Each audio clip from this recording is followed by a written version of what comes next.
Podcast Exegese e Exposição. Exegese on demand para você.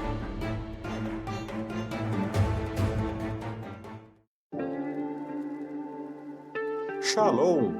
Aqui é o Davidson Pignon. Eu ajudo pastores e líderes cristãos a fazer estudos bíblicos na igreja sem ter problemas com interpretações bíblicas erradas. Então, se você está pensando em compreender a sua Bíblia com segurança, não deixe de assistir a mais conteúdos como este aqui neste canal.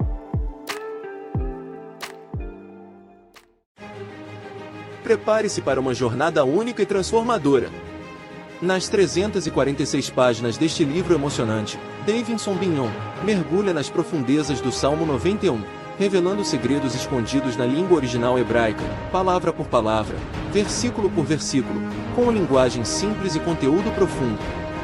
Este livro é a chave para a compreensão de uma proteção divina extraordinária. Descubra como aplicar essas revelações originais à sua vida. Davidson Pignon, autor reconhecido, editora Contextualizar. Uma obra que irá transformar sua jornada espiritual. Proteção divina no curso da vida. Revelações originais do Salmo 91. Disponível agora. Não perca a oportunidade de ter esta revelação em suas mãos. Uma jornada espiritual que irá transformar sua vida. Adquira agora. Davidson Pignon, editora Contextualizar. Seja abençoado pelo Salmo 91. Adquira o seu hoje mesmo. Nesse momento, nós vamos estar começando a nossa meditação na Palavra de Deus. E vamos falar hoje sobre o tema da família. O nosso tema é Famílias sob o domínio da graça. De fato, nós precisamos trabalhar esse tema, não apenas porque é o mês de maio, o mês da família, mas porque é um tema muito precioso e muito importante para a nossa sociedade e para a nossa igreja também. Então, estamos meditando nesse período sobre o tema Família sob o domínio da graça. E hoje vamos pensar também sobre a fundamentação da graça na família. Nós sabemos que em muitas ocasiões vivemos numa sociedade que tem buscado viver, ou pelo menos aparentar, uma vida feliz. E as redes sociais estão aí para poder contribuir para essa vida feliz, só que é falsa, é fake. Porque as pessoas tiram fotos sorridentes, tiram fotos viajando, comendo os pratos mais bacanas, mais bonitos e caros que você possa imaginar. Tem pessoas que fazem toda uma apresentação fake para estar mostrando uma pretensa realidade que na verdade não é real, que na verdade não existe.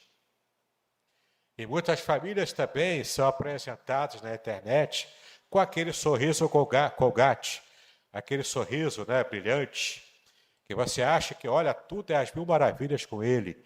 Aí você começa a pensar na sua própria vida, você começa a pensar na sua própria família e fica refletindo, será que é isso tudo mesmo? Porque eu não consigo ter uma família tão perfeita assim. Eu não consigo ter um sorriso Colgate na minha família. Eu não consigo fazer com que a minha experiência familiar seja tão rica, tão bela, tão bonita, tão perfeita, tão brilhante quanto essa que eu vejo nas redes sociais. Olha, eu digo para você que muitas vezes a gente, quando se compara com essas vidas aparentemente perfeitas, e a gente fica para baixo. E a gente às vezes fica se perguntando, será que eu de fato estou agradando a Deus com o meu jeito de ser? Será que, de fato, Deus está se agradando da minha família? Será que a minha família é tão abençoada assim? Porque há um desnível na comparação. Há um tipo de experiência que nós podemos viver e que pode nos passar a mensagem de que precisamos ainda mais da bênção do Senhor. E isso, meu querido, minha querida, é o mais importante na nossa vida. Por que eu digo isso?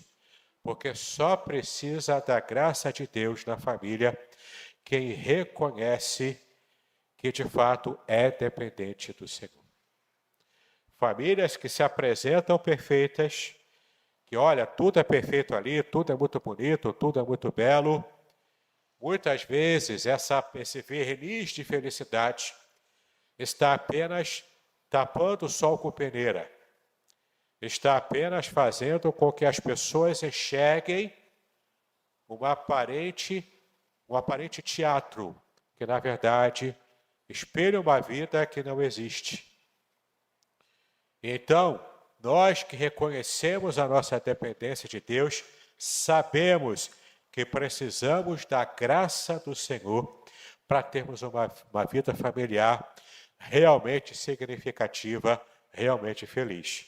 Que vá além das aparências, que vá além de qualquer teatro feito na vida social, na vida das redes sociais também, na vida digital. Mas que possamos criar realmente uma realidade que possa trazer para nós a certeza de que somos alvos da graça do Senhor. E eu pergunto para você nessa noite, qual o propósito que você tem na sua vida familiar? Você quer apenas estar espelhando uma aparente felicidade e perfeição na sua família? Ou você prefere enxergar a sua família como de fato ela é, com o seu lado bonito, com o seu lado feio, mas enxergar a realidade de como se apresenta a sua família, para que de fato você possa ter condições de, em Cristo Jesus, alcançar a graça de Deus também na sua vida familiar. Ora, nós sabemos bem o que significa o conceito de graça. A palavra graça, de acordo com a Bíblia, significa uma bênção, um presente que a gente recebe sem que a gente tenha merecimento para receber esse presente. Ou seja, eu recebo um favor de Deus, embora eu não tivesse merecendo esse favor, mas ainda assim Deus me abençoa, Deus me dá esse favor. Isso é graça, de acordo com a Bíblia. E quando eu digo que a minha família ela está totalmente submersa na graça de Deus, ela está completamente submetida à graça de Deus, eu estou dizendo de que eu preciso dessa graça. Eu estou dizendo que eu e a minha família não somos perfeitos. Eu estou dizendo que eu e a minha família não temos condições de espelhar uma perfeição por nós mesmos, mas precisamos da graça de Deus, da ação de Deus, do poder de Deus, trabalhando na minha vida, na minha família. E eu quero trabalhar com vocês aqui 3 tópicos sobre a graça de Deus na família. Eu quero mostrar para vocês aqui 3 versículos que apontam para nós a graça sendo vivenciada, sendo experimentada de modo real, de modo concreto, e não de modo fake na nossa família. E a primeira bênção que nós podemos perceber nesses fundamentos bíblicos para a graça de Deus revelada na minha família é a mais básica de todas. O maior fundamento é o mais básico de todos. É o fundamento da salvação pela graça de Deus quando ela chega na minha experiência familiar. Abra a palavra de Deus em Efésios capítulo 2, versículos 8 e 9. Abra a palavra de Deus em Efésios capítulo 2, versículos 8 e 9. O texto conhecidíssimo de nós todos, que diz o seguinte: porque pela graça vocês são salvos, mediante a fé. E isto não vem de vocês, é dom de Deus, não de obras para que ninguém se glorie, pois somos feitura dele, criados em Cristo Jesus para as boas obras, as quais Deus de antemão preparou para que andássemos nelas. A salvação pela graça, ela transforma vidas, ela transforma indivíduos. Mas a salvação em Cristo Jesus, operada pela graça de Deus, ela também transforma famílias. Famílias inteiras podem ser transformadas, podem ser melhoradas, podem alcançar um status de maior perfeição, quando no início apenas um membro dessa família se converte. E essa conversão desse membro, quando é genuína, quando é real, quando é concreta, espelha a glória de Deus, trazendo mudanças reais. E essas mudanças são percebidas, são verificadas pelos seus familiares, quando ainda não pertencem a Cristo. E então o primeiro campo missionário daquele que se converte e pertence ainda a uma família não cristã é o seu próprio seio familiar. Nós conhecemos várias histórias, talvez até seja essa a sua história. E geralmente eu ouço muitas histórias de mulheres que se convertem primeiro no seu lar. O marido não é crente, os filhos ainda não são crentes. Mas aquela senhora, aquela mãe, ela se converteu, entregou o seu coração para Jesus. E muitas vezes ela leva anos testemunhando em casa, orando pelos seus familiares, buscando a presença de Deus para santificar o seu próprio lar. E com o tempo, a graça de Deus também chega e alcança todos os seus familiares. Essa, por exemplo, foi a experiência da minha sogra, Dona Mércia. Ela se converteu já desde muito cedo, desde criança ela havia se convertido. Quando ela saiu lá do Nordeste para poder vir aqui para o Rio de Janeiro. E então, quando ela chega aqui, com a sua família convertida, oriundos da igreja presbiteriana, ela depois conhece o meu sogro, muito jovem ainda, eles se casam. Meu sogro não era crente. Uma boa parte da vida do meu sogro foi uma vida de um descrente, com todas as características que os irmãos já devem conhecer e já devem saber, daquele que não tem ainda o temor de Deus no seu coração. Mas a minha sogra se esforçou durante muitos anos para que o meu sogro pudesse se converter. E um dia essa bênção chegou. Meu sogro se converteu, mudou radicalmente de vida, e a minha sogra pôde se alegrar e ver o meu sogro servindo ao Senhor juntamente com ela lá na igreja congregacional de Sete Pontes.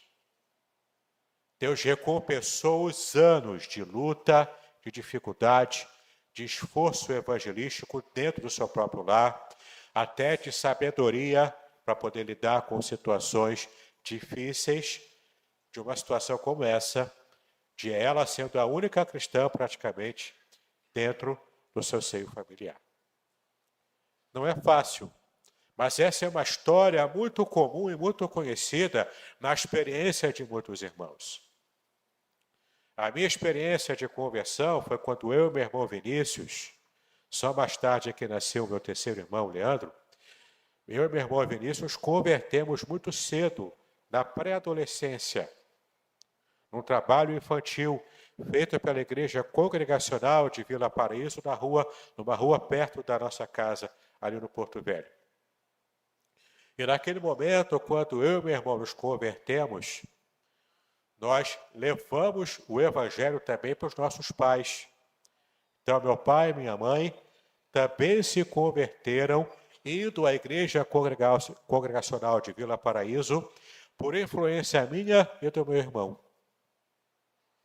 Veja como Deus vai trabalhando na vida de uma família, transformando essa família a partir de uma única pessoa que ele alcança pela graça, quando há a conversão genuína, quando há a bênção genuína da salvação que chega numa família.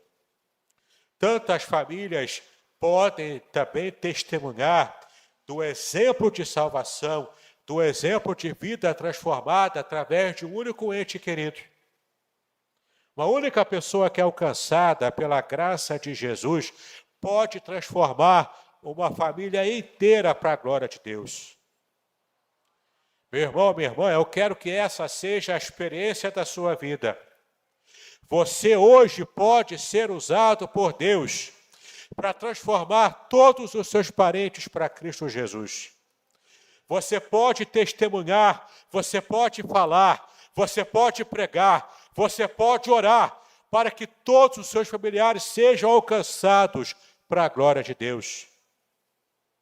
O maior presente, a maior bênção que você pode dar para a sua família não é pagar um churrasco, e olha que churrasco está caro hoje em dia, mas não é você pagar uma grande festa, uma grande churrascada. Não é você alugar um lugar caro para as pessoas passarem um fim de semana no aniversário de casamento. É muito mais do que isso.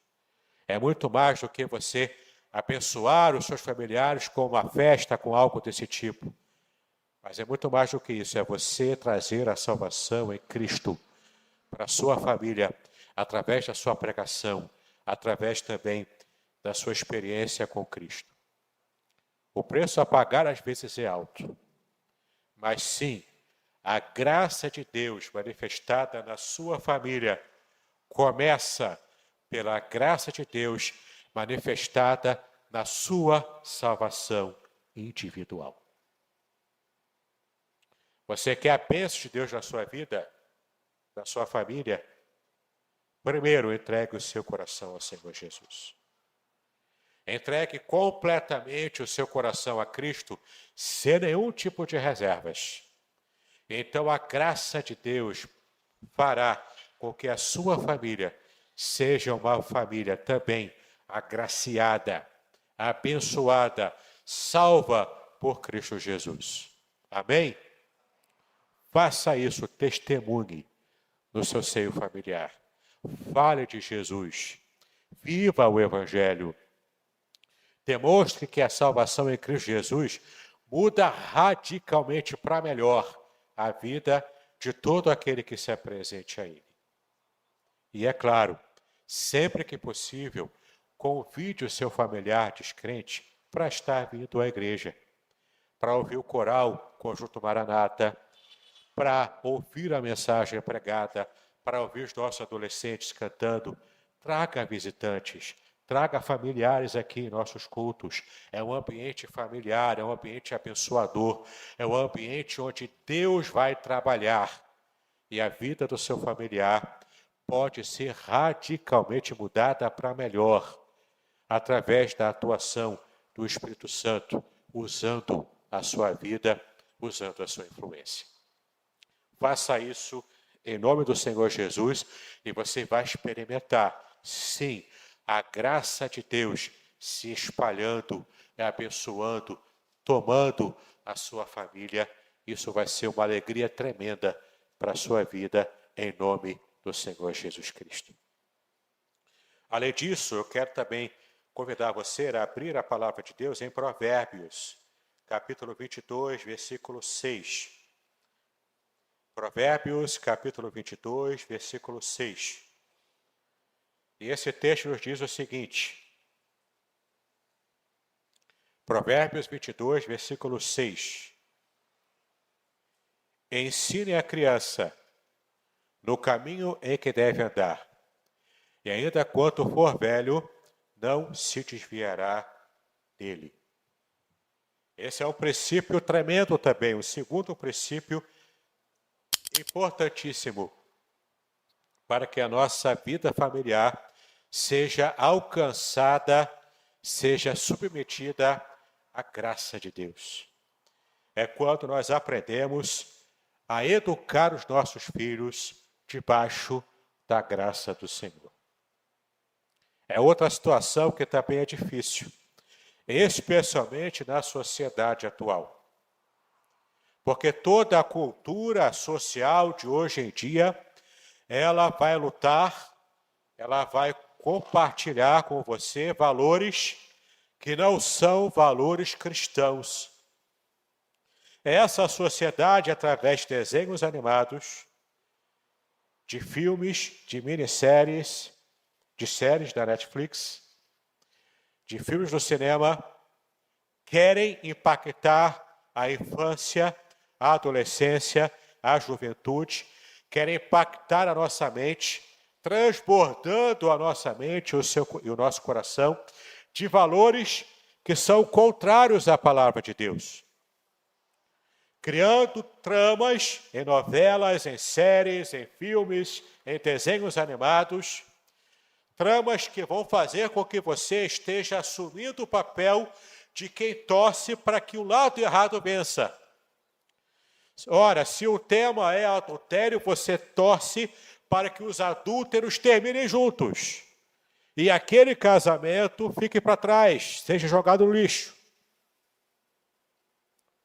Ora, se o tema do filme, da série do desenho, é qualquer tipo de valor, que seja o valor de jogar fora os princípios cristãos para a nossa fé, pode ter certeza, a cultura, os filmes, tudo vai fazer com que você esteja assimilando esse tipo de pensamento, esse tipo de valor.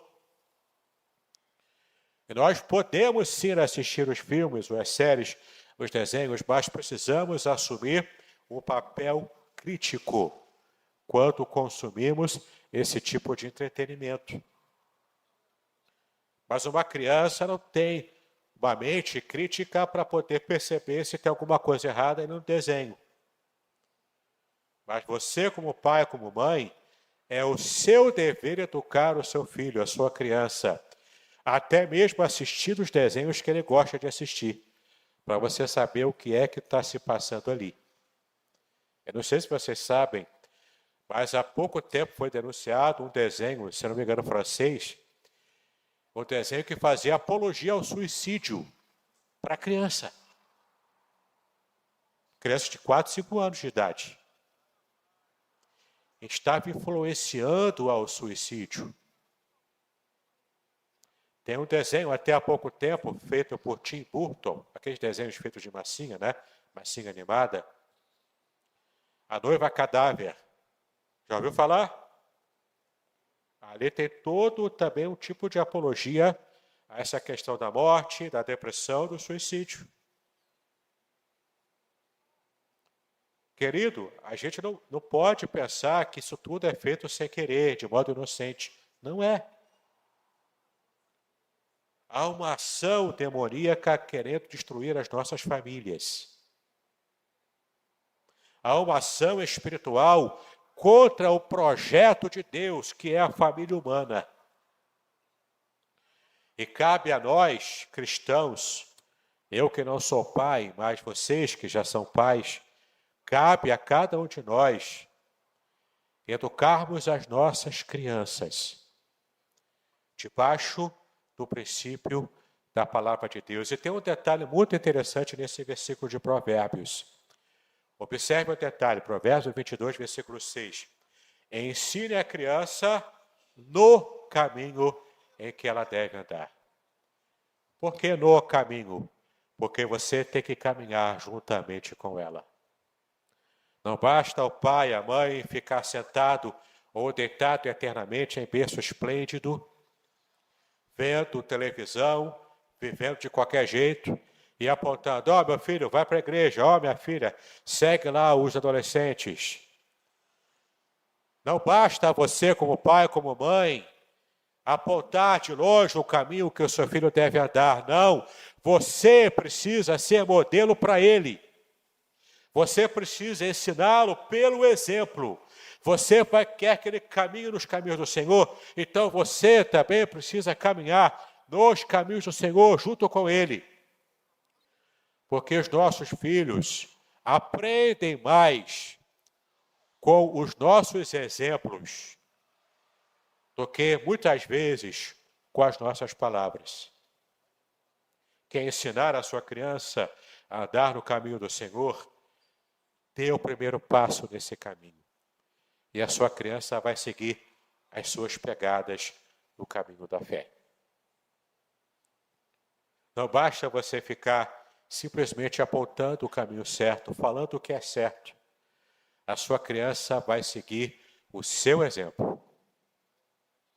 Então, em nome de Jesus, como cristãos, vamos assumir o nosso papel na disciplina das nossas crianças, ensinando-as a caminhar quando nós caminhamos junto com elas, sendo o exemplo dos fiéis, abençoando essas crianças, abençoando aos nossos filhos, com o bom exemplo de pai, de mãe, de tios, avós, que nós podemos ser.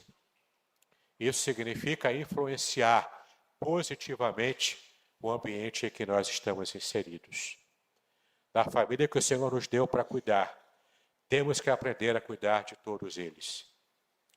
Eu estou publicando esse próximo mês, se Deus quiser, já está imprimido na gráfica, o meu novo livro sobre a história de Jó, o livro de Jó. E há um aspecto muito importante e interessante na vida de Jó no passado. Jó viveu na época dos patriarcas.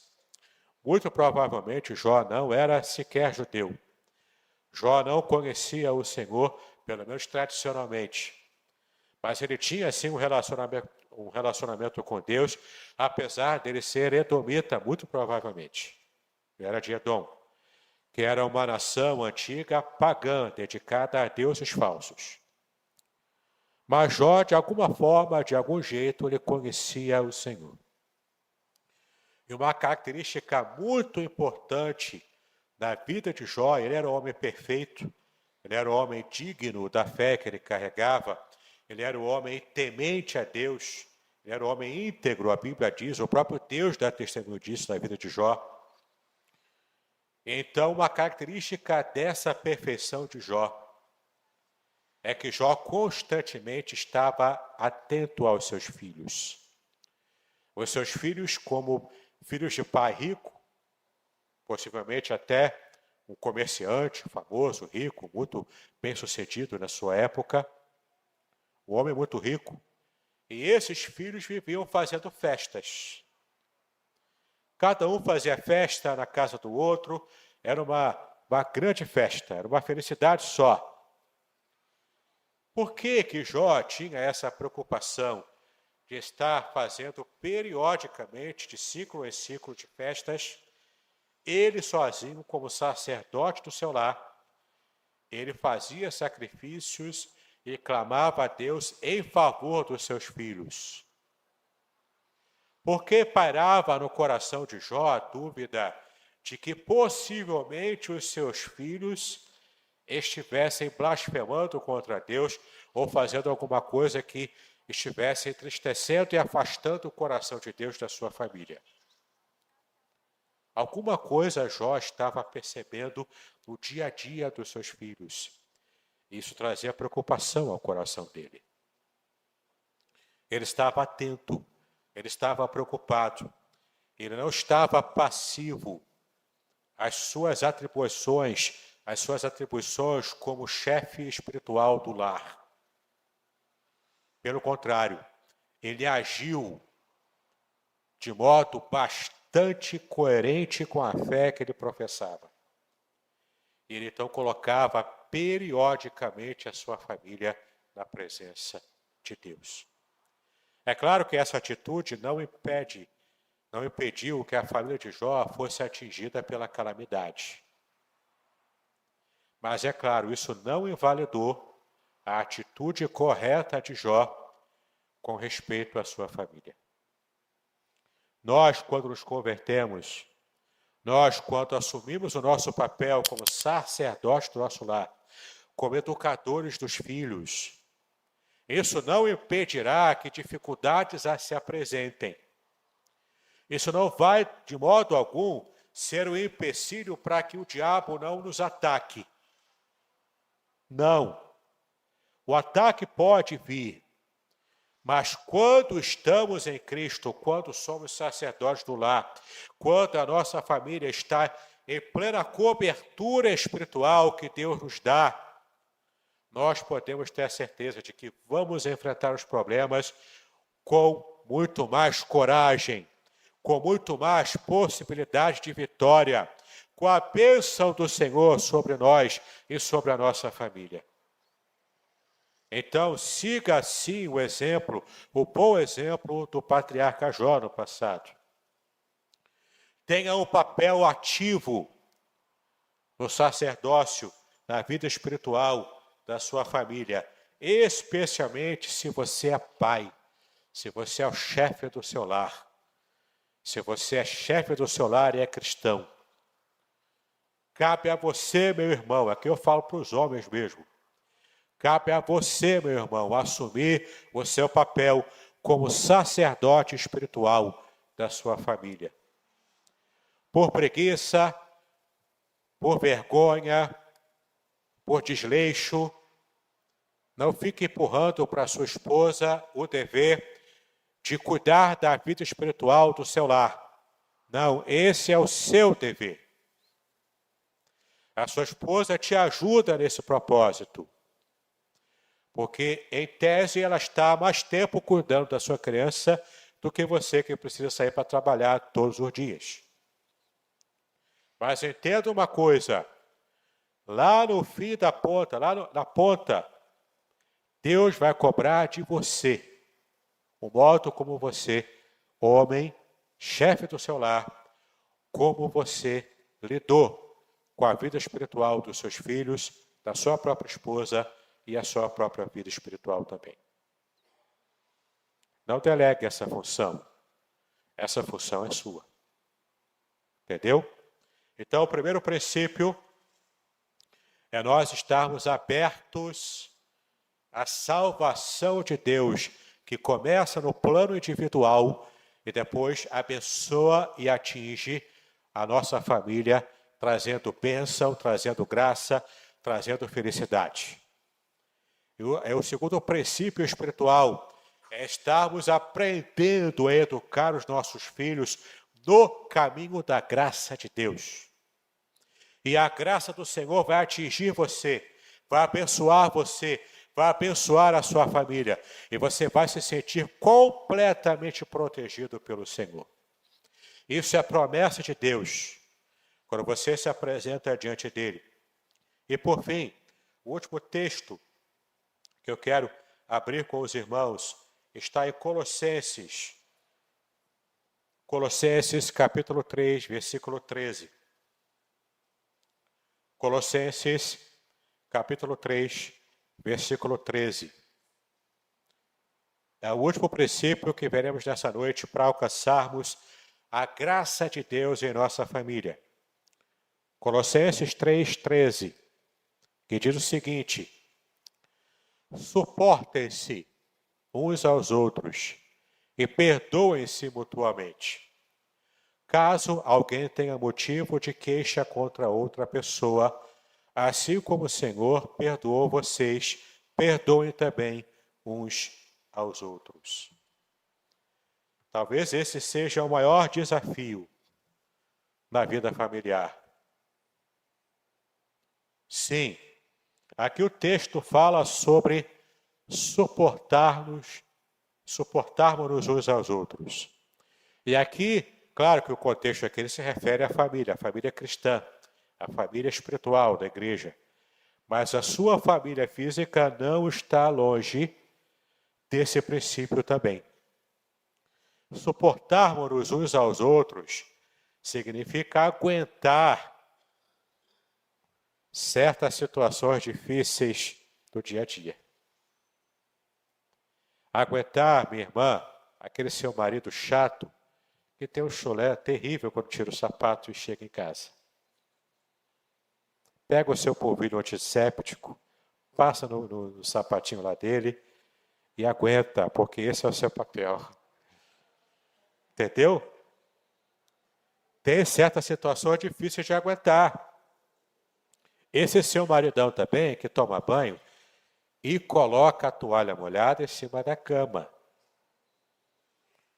O seu maridão, não, você não, né? Pois é.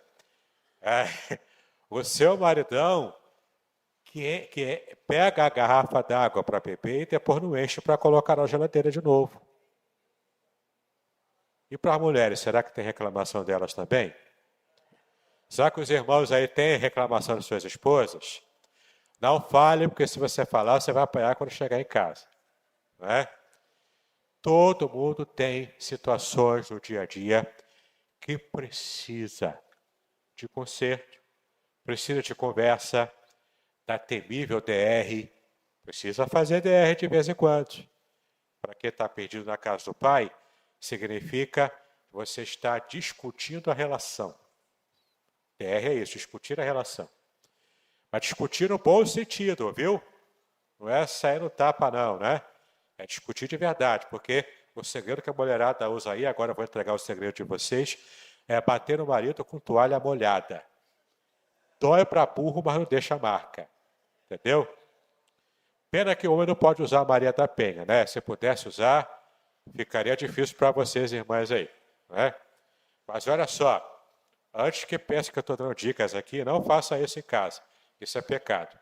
O que eu estou dizendo aqui é o seguinte: para que haja uma vida saudável no lar, para que a graça do Senhor esteja alcançando a nossa vida familiar, a gente precisa estar disposto a perdoar. Coisas pequenas, erros pequenos, bobagenzinhas, que às vezes você começa uma guerra na sua casa por uma bobagem. Que depois de um tempo você se lembra, ou tenta se lembrar por que brigou, e você nem se lembra mais. Porque era uma coisa sem importância. E às vezes até um erro sério. Problema realmente sério. Ainda assim, o perdão precisa estar na sua vida familiar. Precisa ser uma experiência recorrente no seu dia a dia, na sua vida familiar. Então, você está aprendendo hoje os desafios de alcançarmos os fundamentos da graça de Deus completamente voltados para a nossa vida familiar. O primeiro, é o mais importante de todos, é o principal de todos. Cristo tem que fazer parte da sua vida familiar. E não é apenas dizer que ama a Cristo, que serve a Cristo de boca. O compromisso de servir a Cristo tem que ser consistente, tem que ser concreto, tem que ser permanente, tem que ser um tipo de amor a Cristo tão sério, tão envolvente quanto o amor que você tem a si próprio e o seu cônjuge e a sua família. Não pode haver concorrência com o amor de Cristo no lar. Cristo tem que vir em primeiro lugar sempre, em todas as circunstâncias da nossa vida. Em segundo lugar, educar as crianças, os filhos, na presença do Senhor, trilhando o caminho junto com Ele, e não apenas de longe apontando o caminho certo, mas é estar lá, caminhando junto, sendo modelo para a sua criança, para o seu filho. Por mais difícil que isso seja. Em terceiro lugar, talvez o mais difícil de tudo, você estar disposto a estar se reconciliando, reconhecendo quando errar, perdoando, pedindo perdão. E essa deve ser uma realidade na sua vida. Entendeu? Que em Cristo Jesus, a nossa família possa estar completamente experimentando o domínio da graça de Deus em nosso dia a dia, em nossas experiências com Cristo. Nem sempre esse caminho será fácil, mas é o único caminho que traz de fato a bênção do Senhor para a vida de cada um de nós.